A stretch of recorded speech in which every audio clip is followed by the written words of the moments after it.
This NorthJerseySports.com multimedia presentation is brought to you by the 2015 Blue Eagles Softball Camp, to be held from July 27th through the 30th on the bucolic campus of Immaculate Heart Academy in Washington Township. Open to girls entering grades 5 through 9 and staffed by counselors that include some of the top coaches, players, and teachers of the game, spearheaded, of course, by IHA head coach Anthony Lareza. Learn the game the right way at the home of the Blue Eagles, who have made the state finals, won more state and Bergen County titles than any other program in state history. Spots at the camp fill up quick, so visit ihasoftball.com/summer-camp or call 973-477-8419 to get in under the tag.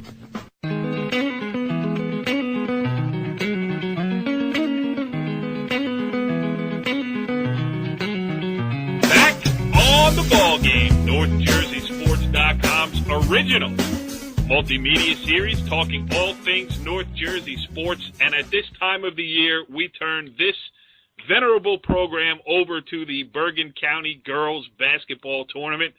I am Corey Doviak, and we have a plethora of educated, well, you know what? We have some guys here who are going to talk some girls basketball as we welcome in this week's panel.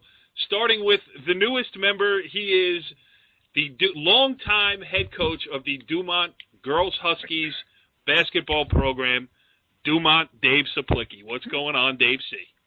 Good evening, Corey. It's nice to be back. I guess I've been away for the last few years because we've been under 500, so this is very nice to be back. Are you calling me a front runner? No. Usually everybody calls me that. Right. Well, we're happy that you're back in the mix, no doubt about it, and we'll get to your team in a minute, but let's introduce everybody else as we welcome in a guy who nearly pulled off one of the most stunning upsets in the history of the Bergen County tournament. He is the head coach of the erstwhile number 30 seeded Bergenfield Bears, Mike Kilgallen. What's going on, With an Mike? asterisk. Right. What's up, Mike? Not much. Yeah, it definitely would have been an upset, and a lot of people consider it to be that it would have been one of the biggest upsets ever. It just would have been a follow-up to one of the biggest dropping of the ball that has taken place since by the committee or the well, basketball president of the committee. So while it would have been an upset, but we wouldn't have considered it the biggest upset of all time because we think we're pretty good. Yes. No, I agree with you. We'll get into it. We'll talk about the game, too. And I also should mention that later on in the show, we'll have an interview that our next panelist, Richie Ballgame Barton, just say hi. I wish Richard would have got it instead of Bergenfield. Later on in the show, we will have an interview that Richie Ballgame and I taped a little bit earlier tonight with Jeff Horohonich, the head coach of Immaculate Conception, and he was, as you'll hear later on in the interview, very complimentary of Bergenfield. All kidding aside, you guys gave it a great run, and you no doubt better than a number 30 seed, circumstances notwithstanding. It was a wacky start to this tournament, as we documented last week on the show, and we also welcome in our resident girls basketball expert, Paramus head coach, Scott Papetti. What's up, Scotty P? What's up, fellas? So, you know, it was interesting, first of all, interesting some of the feedback we got from last week's show, but we're going to move on from that now. We'll talk about the first round as it happened, and no better way to do it than with Mike Kilgallen.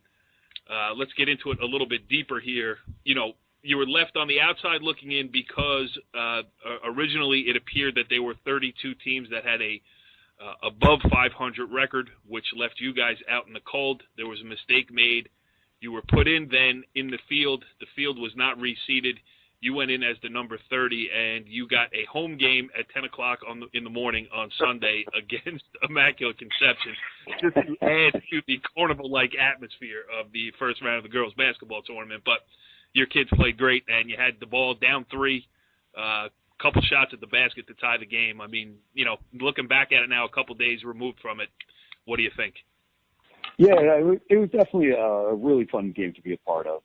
We hung tough the entire time. I think, in the first half we went up 3, and then I think with a 1-point deficit, we turned the ball over on a baseline out-of-bounds play with a few seconds left in the half, and Sam Fearing went coast to coast to give them a lead into halftime. And I don't know, we would go down by 7, we'd hit a big bucket. We'd go down by 8, we'd hit a big 3. So we were hanging around the entire time, and then Catersillo hit a gigantic jumper for us to put us down 3 with a little over a minute.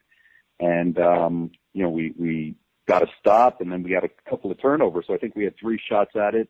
One of them was a really good look that we loved. I think to their credit, with about 15 seconds left, we called our last timeout. We tried to set up a play, and they defended it really, really well.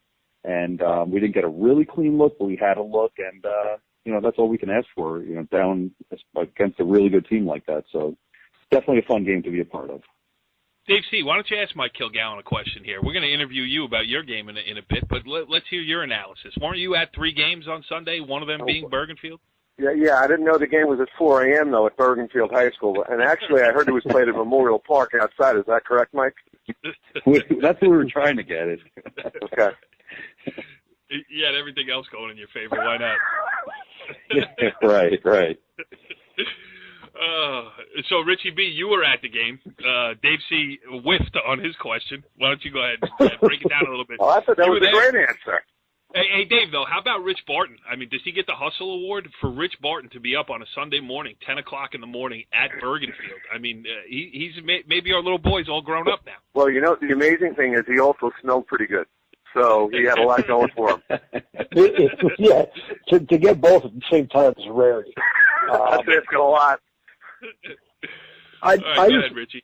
I just want to know what you said at halftime, because again, you had that, blood at the end of the half. They come down and score to go up 3, but again, you're right there with them. And even though they got that pass, they're going in the locker room. You guys kind of jogged into the locker room like, hey, we're in this game. This is exactly where we want to be.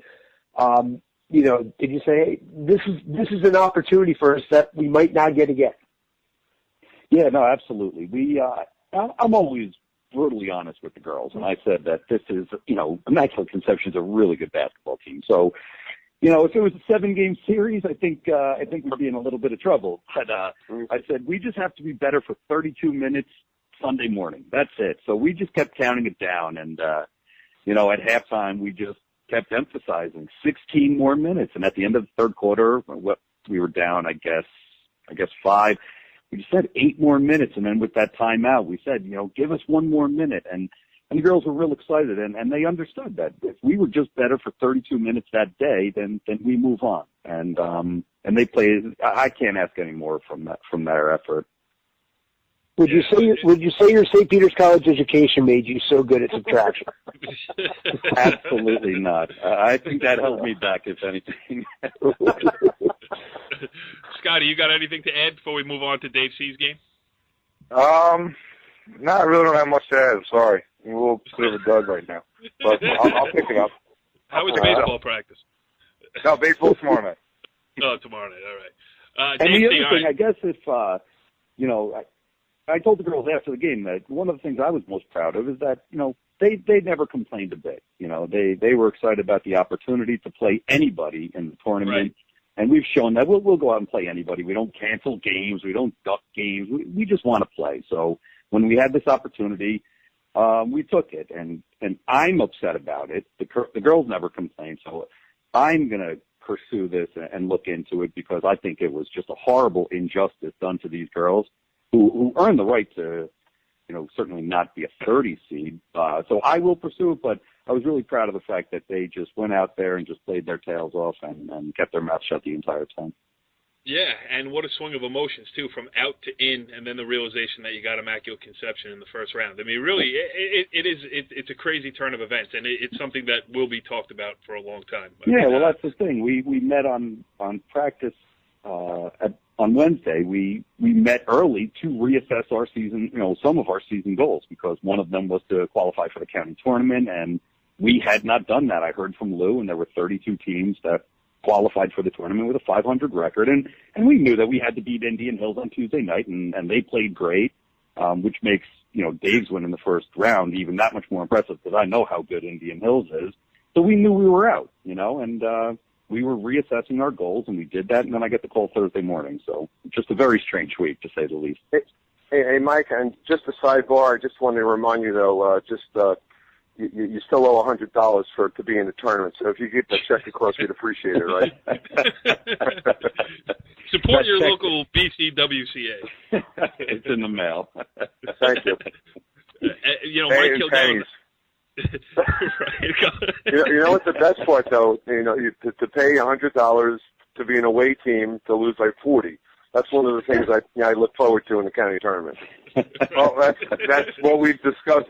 I mean, yep. I didn't get a chance to look at besides the first round game with Mike, everything else from 20-something on. I mean, come on. I mean, well, that's the thing we've tried to address that, Scott. I know. We tried. We thought maybe 24 might be the best bet. So, hopefully that's not that issue yet. So we're still. Well, it's funny you mention that because I did a little legwork and I totaled up the score. Well, Northern Highlands didn't play their first round game against St. Mary's yet, but the 1 through 9 seeds, the average margin of victory was 26.6 points. Yep. And that includes Kilgallen's game, which is only a 5-point game. Right. Wow. I mean, every other St. Peter's College math flying all over the ball game. Listen. Finite math was I was the bomb in it. probably the apt description too. Yeah, literally. No, but I mean, every other game between the 1 and 9 seeds won by at least 22 points, and none of them ever were really in question in any way outside of Kilgallen's game. So, yeah, but just remember, it's an honor to be in the tournament. Just remember that. We are. Yeah. An honor to travel to a higher seed and get your doors blown off. That's an honor. All right. The only caveat to all that is now I'm going to have Will Hutchinson on tomorrow. He's the Palisades Park girls basketball coach. I'm going to do an interview with him because Pal Park made it for the first time in forever, and for that they were granted the number 32 seed with a road game to number 1 Immaculate Hart Academy, the obvious number 1 and probably a well-established favorite to win the championship. And just doing a little back and forth with Will, he did say it was an honor to get in and play against them. So for all of the now it's different if you're a team that does that, gets in, and that happens to every year. I mean, Pal Park was on I think a 12-year absence from the tournament. So for them just to be back in it, yep. It was all new to them. Maybe next year they won't be so happy with that 32 seed. But I will say, I have a hard time. Me personally, I have a hard time believing that I'm sorry, that's true. Maybe getting a T-shirt and saying that you were in the tournament, yeah, it's great. But who wants to go to IHA and lose by 40, regardless if you're in a tournament or not? I mean, now, if you were playing at a neutral site and there were 4 games going on that day, and you come in and you're sitting in the stands, you watch another game, you warm up with all this crowd around you and everything, right. Okay, maybe then I say that I agree with that. But as far as just going to an away game and losing by 40 for what? I mean, you're right. It's a different type of atmosphere. If you put everybody together somewhere, it's just different. Absolutely. And I know it costs money. Point, I understand that. But to me, it's an away game. That's all it is. And Rich, to hear the big point differential from those 1 through 9 seeds, I'm sorry if I'm going to keep coming back to this point, but obviously it's on my mind. That's where I truly don't understand when I ask Lou to reseed wherever, because I understand we lost to the 18, but we beat the 17, we beat the 25. We were tight games with the 7, the 11, the 4. I just didn't understand it because his reason to me was that all these teams already contacted their opponent and that scouting was already being done. And no disrespect to any of those teams, the 32, the 31, the 29.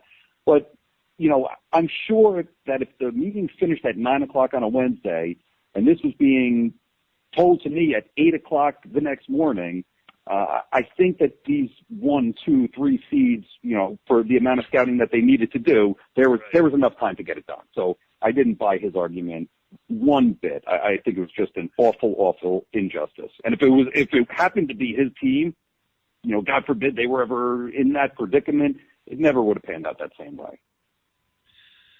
Dave C., that was a great win against Indian Hills because, Mike, you went from an outstanding girls basketball coach, and before the discussion turned, a perfect segue as well when you mentioned that you had lost to Indian Hills to get in originally. I was going to say that's the perfect segue because that was the opponent of Dave Cieplicki in the first round here. And Dave, you lost to them handily just a few days before you played them in the Bergen County tournament, and you turned it on its ear. I mean, you had a great home win, and your kids played great. And I can tell that the Dumont Huskies are back and viable because I've seen you at every gym across North Jersey over the past couple of weeks. You're out, you're smiling, you're scouting. Dave C. is back, and so are the Dumont Huskies. Talk a little bit about that game against Indian Hills. Well, being out a lot, it's just exhausting. It's also $5 to get into these games too. So, that's another thing I got to worry about. We actually, we played well. Rich was there. He'll tell you. We talked about our third quarter. It was. I don't think we missed a shot in the third quarter. We had done just about everything right against them. You know what? We're not bad, and it's funny because I said this to Rich at the game. I got a freshman kid who I think is pretty good, and she's been my. I use her sometimes as an excuse because when we don't play well, I say, well, Amber's only 14 years old and she's a freshman. And then when we win a game like we do against Indian Hills and she has 20. She's just a freshman. Right. And that's, I use her both, I use it both ways sometimes. And, she's really done a lot. She's just opened up everything on the outside for us. So it's, I think I might be sticking around for a couple more years. So that's music to our ears, Dave. Richie, you were there. Yay. You wrote a beautiful story on North Jersey. Beautiful.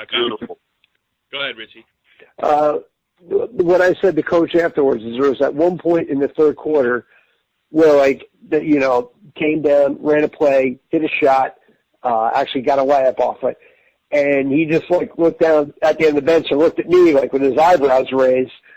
And it was funny because I think we both kind of thought the same thing, that everything they did was working. Like he called the play, they ran it, they kept running it through, got a good shot, scored, then got into their defense, forced a turnover, ran another play, and scored again, And as Dave said, it's kind of like it shows that we're actually doing something on practice. Right.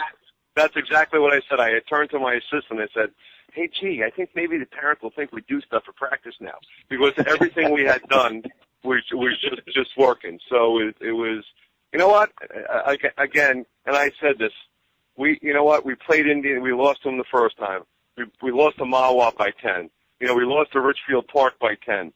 And some of these better teams, we got to start beating some of these better teams. And maybe we turned the corner on Saturday. Who knows? Because you are so young, and now you're at that midpoint of the season where, your freshman has played whatever it is, 12, 13 games. Your sophomore is now a year and a half into her high school career. And, at some point for good players, which it seems like you got over there, sometimes it clicks.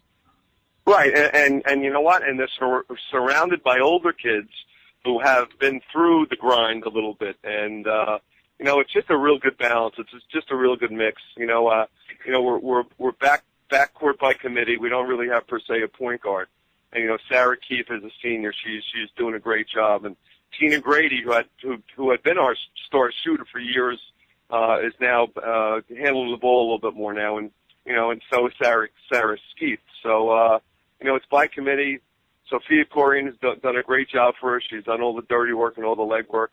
She was our 5'7" center last year, so she can now breathe a little easy from the outside. So it's just a lot of things of one kid just changes the whole scheme of things. So, Scotty, go ahead.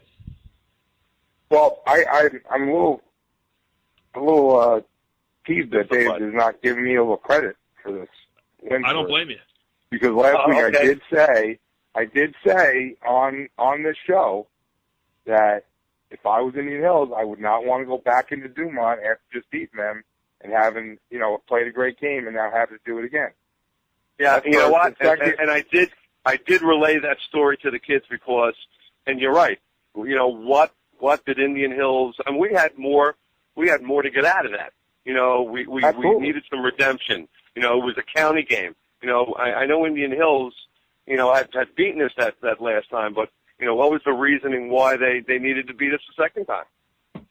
Yeah, no, and look, Dave, we talk all the time, and you know how I think your team is very good. Even though they are young, I still think they're very good. We played you, and we played Indian Hills, and I told you I thought you were a better team overall, all around. And even some of the other teams, too, when you play them the second time, I think it's going to be a different story. But not surprised by the outcome of that game at all, especially, and even, like I've talked to you before, I was even more surprised in the 8-point loss as opposed to not being surprised with a 20-point win, because your girls are that talented, and you have a lot of girls that can shoot, and now the emergence of the big girl, obviously, is a huge difference for you guys.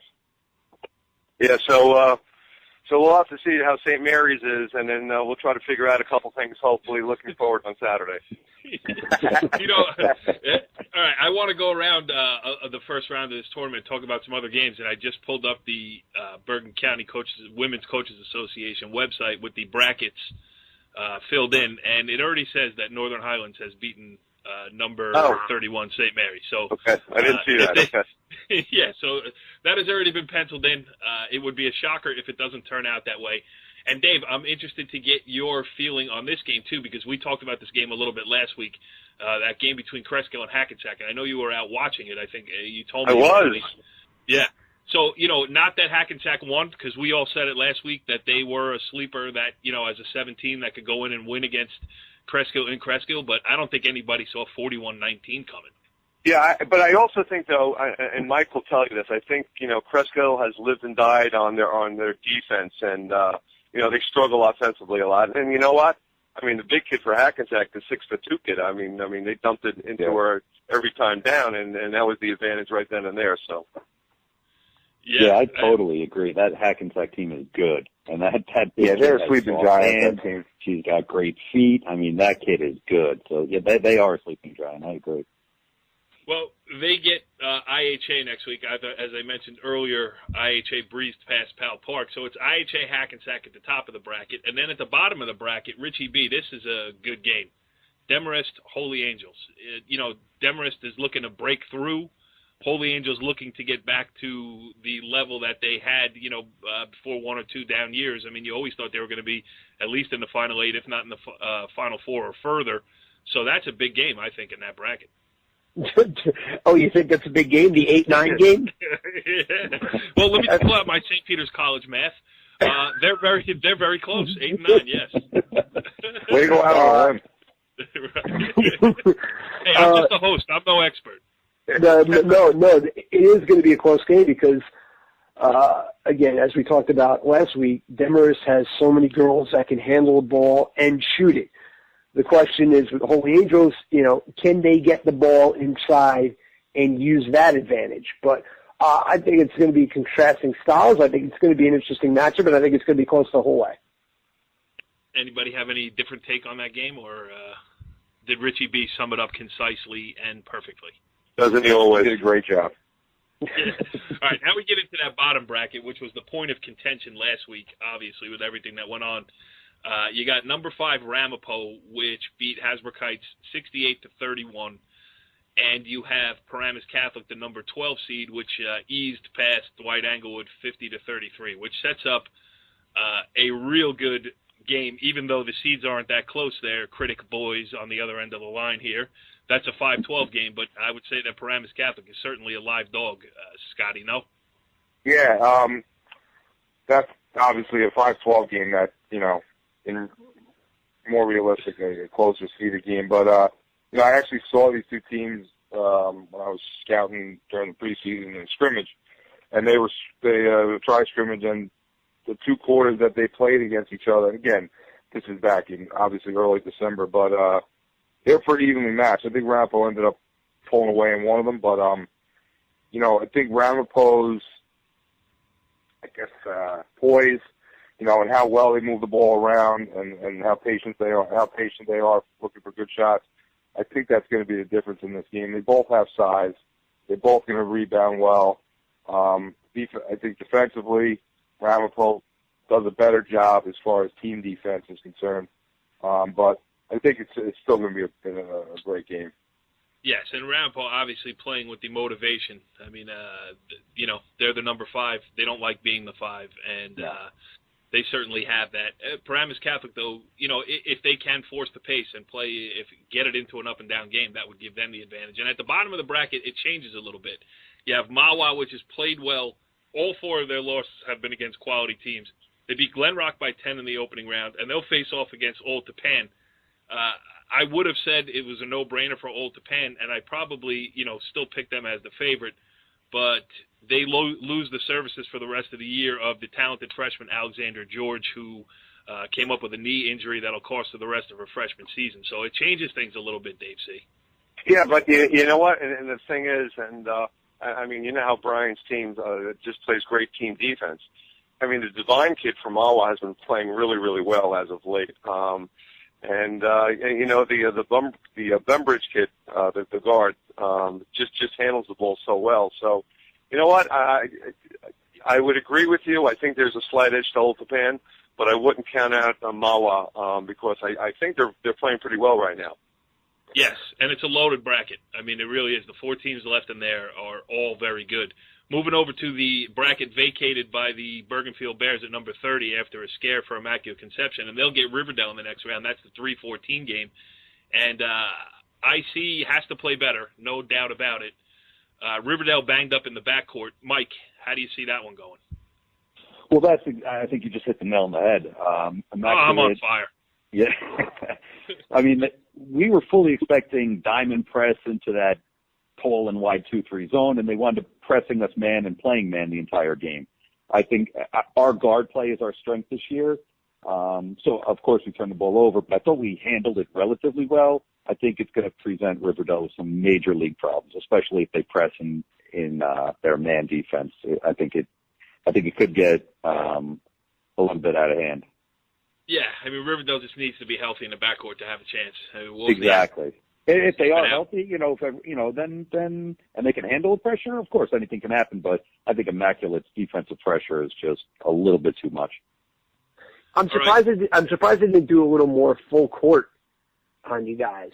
I was expecting the zone pressure, and once we inbounded, they stuck to man. They tried to run and jump a little bit, but. Yeah. I mean, I think that we handled. If you dribbled into the corners over the half court, they tried to run and jump. But if you brought the ball up the middle of the court, they were pretty much just sticking the man. That was a surprise to me. I was very surprised by it too. Happily surprised, but surprised. We got Westwood Pascack Valley as the other game in that bracket.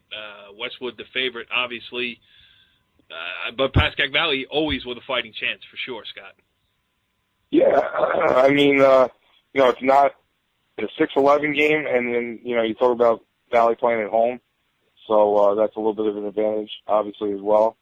But I think the difference in this game is the McCluskey kid. I mean, she's playing so well, it seems, right now for them.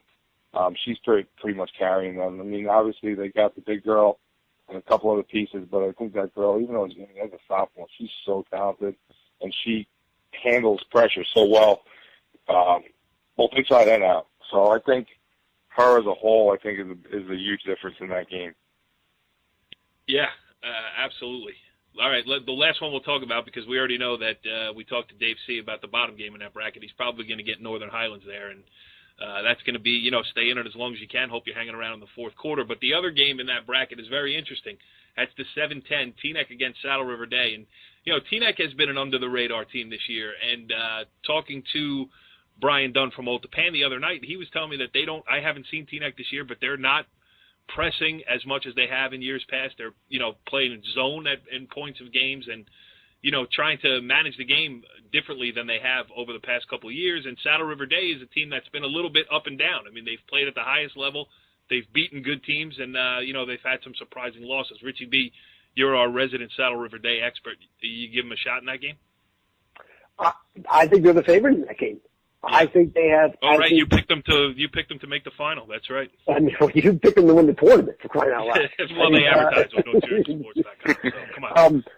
No, as I said last week, I think Danny Dool inside, her along with Kayla Oje, I think they give them such an advantage that, Teaneck can't match either of them. So if they can just get into an offense, I mean, I think if Teaneck sits back in the zone, they're going to be in trouble because they're eventually just going to move the ball around and then dump the ball inside, and they don't have an answer for him. The key is going to be for Saddle River Day whether Denny McMahon and Kelly Hannigan and Colin Christophe, if they can get the ball up the court enough for them to get their offense going. I think if they try to get into a track meet, obviously that's the Teaneck's advantage. But if Saddle River Day can keep it a half-court game, I think it's their game to lose. Yeah, it's funny. Okay, right? if I may interject, this is one of my $15 games that I saw the other day. Teaneck played Woodridge. I thought Teaneck. I mean, this is the first time I had seen them this year. I thought they were a little slow to get after Woodridge a little bit, and I was surprised at that. And when they picked it up a little bit, I mean, they really went after Woodridge. But I thought the pace of the game was a little slow. And then, again, later on, third quarter, early fourth quarter, they just went right after Woodridge, and they couldn't withstand it anymore. But, I mean, Teaneck's got that a big kid who takes a lot of space in the middle, and it is not bad around the rim. But, obviously it's the guard play of Teaneck that's going to get him, to the next level. And Milan Johnson being back and healthy certainly helps as well. Yeah, she didn't play in that game, right? Did she play against Woodridge?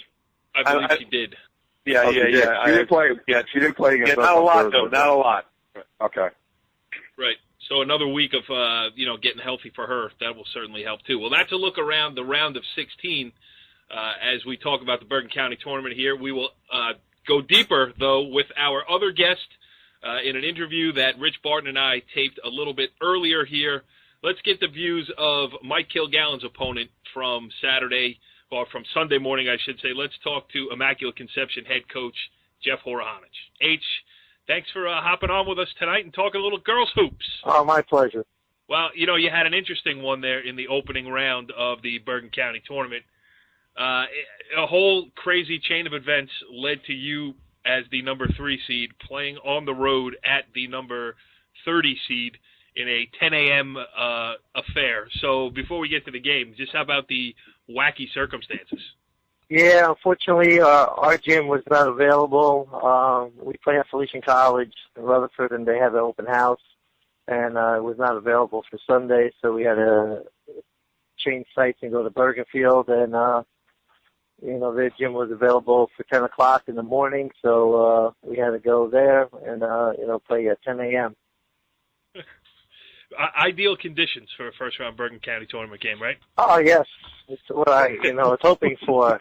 But, I guess we found out that we're not a good morning team. So, what are we going to do? Yeah, well, you survived in advance, and our guy Richie Ballgame was there covering the game. So, Richie, why don't you ask him some technical questions? Well, I mean, talking about the 10 a.m. start, it seemed like, again, we talked about it, even in warm-ups, it's like, your kids just never really got, did you notice right before the opening tip, like, hey, we could be in trouble today. Bergenfield is like flying around in warm-ups. You guys are yawning on layup lines. Was that a concern to you, or were you, at what point in the game did you say, hey, we're in trouble here? Probably within the first 5 minutes when, I think it was like 2-2 or something like that. And, even just in our warm-ups, we were just like walking like in our sleep, and, we were concerned about that. They were real fired up and pumped up, ready to go, Bergenfield, and, we just did not come with any energy at, 10 a.m., so. I think the most shocking part of the whole thing is that Richie Ballgame Barton was someplace at 10 o'clock on a Sunday morning. Richie, you're getting old, dude, if you can get up and make those games. Well, I didn't I didn't sleep that much and had a big headache, but, sometimes you got to power through that. So, H, you go from, a team that survived the first round. You're a team that survived the first round, but you're a competitor to go all the way in this thing. And, we always talk about it with a variety of different coaches in a variety of different tournaments.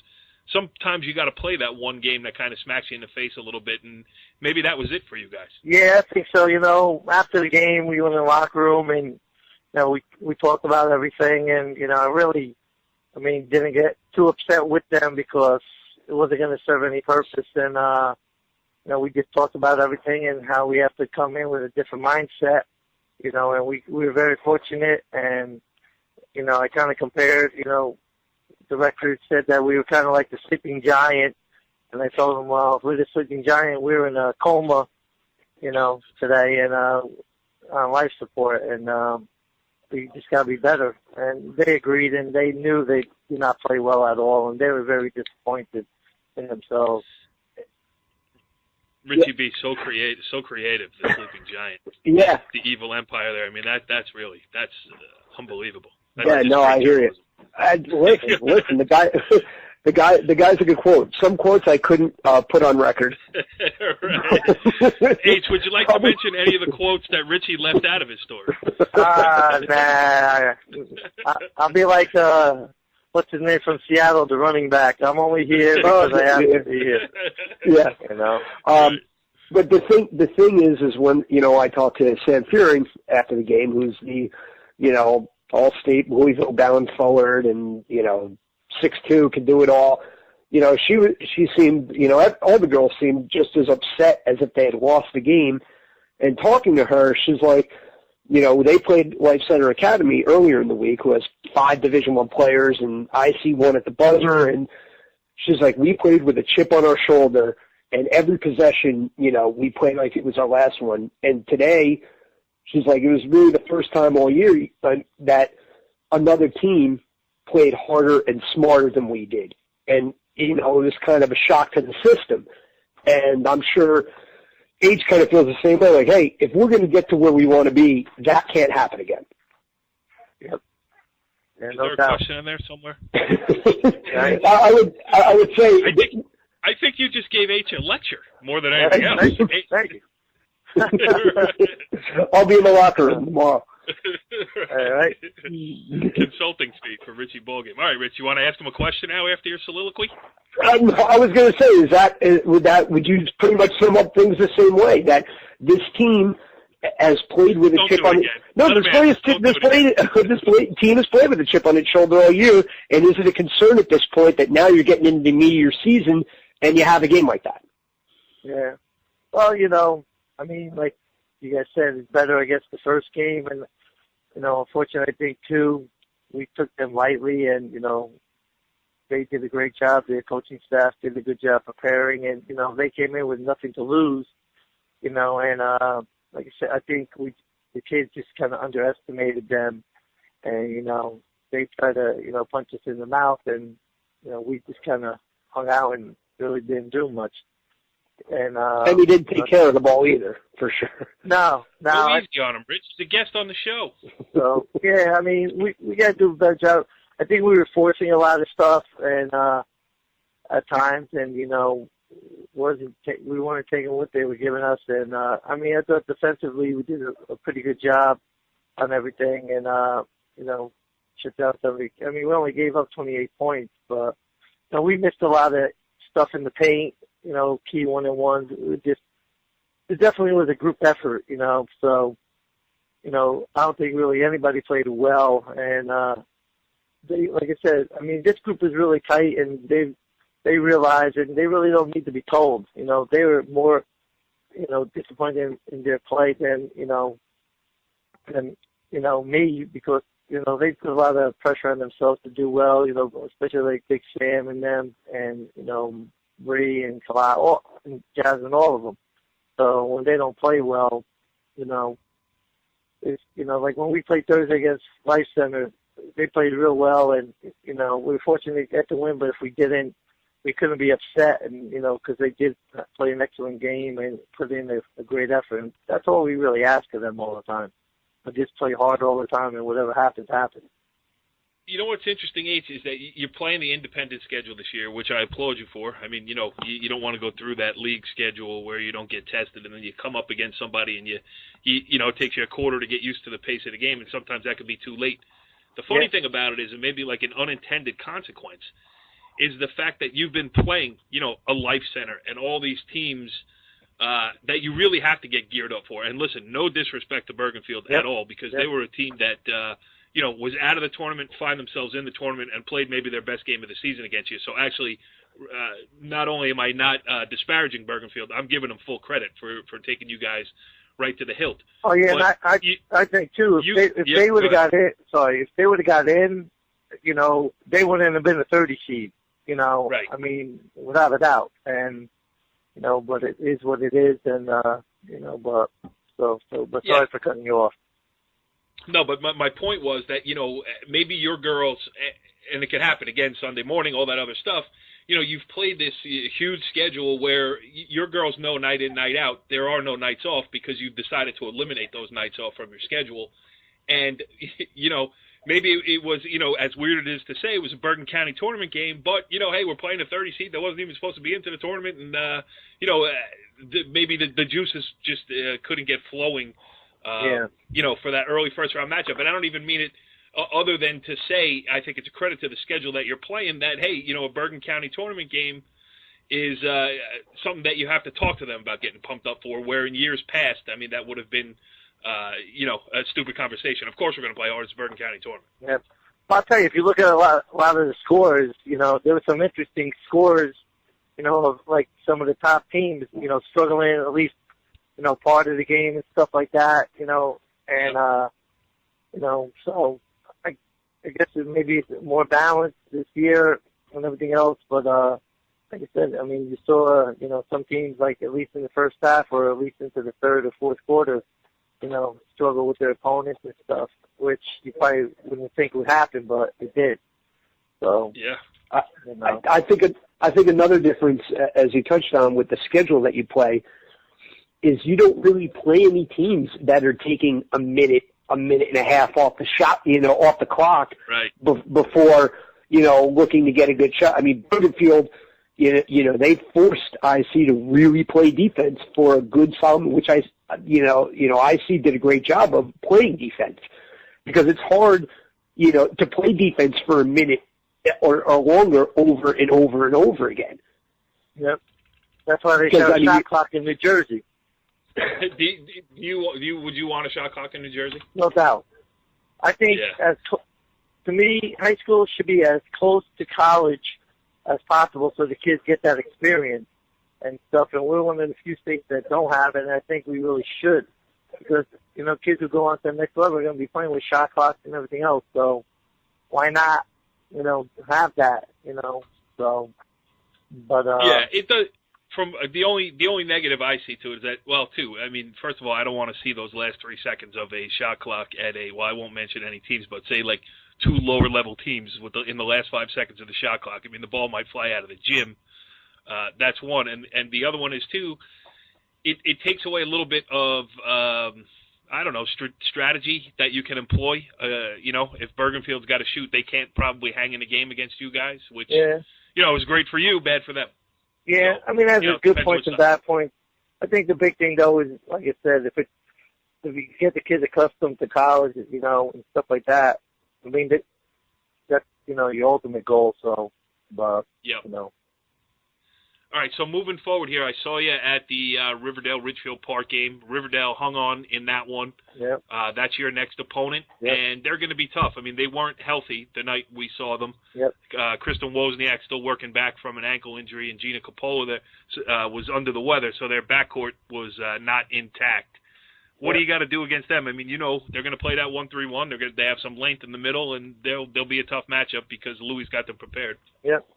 I mean, hey, we got to do a better job of executing, have good ball movement, we got to play good, tough defense, and, hopefully, our speed and our athletic ability, will help us a great deal, and, I mean, I think our 2 bigs, have to do a good job on their 1 big kid. They got stuff, and, we had scrimmaged them in the beginning of the year and stuff, so, we've seen them a little bit, but I think as long as we execute and, they have to figure out a way to stop, some of our kids, and everything. So, it'll be an interesting matchup.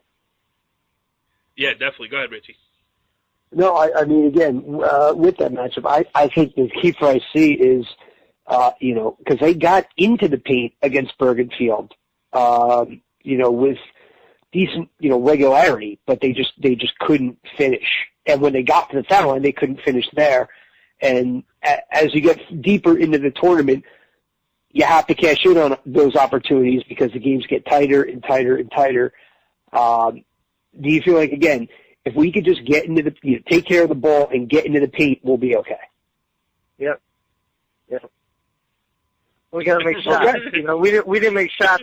We didn't make shots on Sunday, and we need to make shots. If we do, we'll be fine. All right, last one from me, H. How about going forward here with this team? I mean, this is a team you put together. You got a legitimate, big-time Division I player and probably a couple other girls. I don't know the exact, grade level and recruiting status, but you got a lot of girls who are going to be playing in college on that team. Yep. But you got Sam, you got this run, you got the number 3 seed. Do you feel like, it's at least Final Four or bust here a little bit? Yeah, pretty much. I mean, last year we got to the Final Four, and, we had it right there, and unfortunately the last 4 minutes of the game, we just made bad decisions, and I think, with what we have back and everything else, and with the schedule we've played, if we play up to our capability, we're hoping we should get to the Final Four and then see what happens. Yeah, and it would be a great story if you got back there again. Yeah. And we will be there to watch. How about that? Oh, that would be great.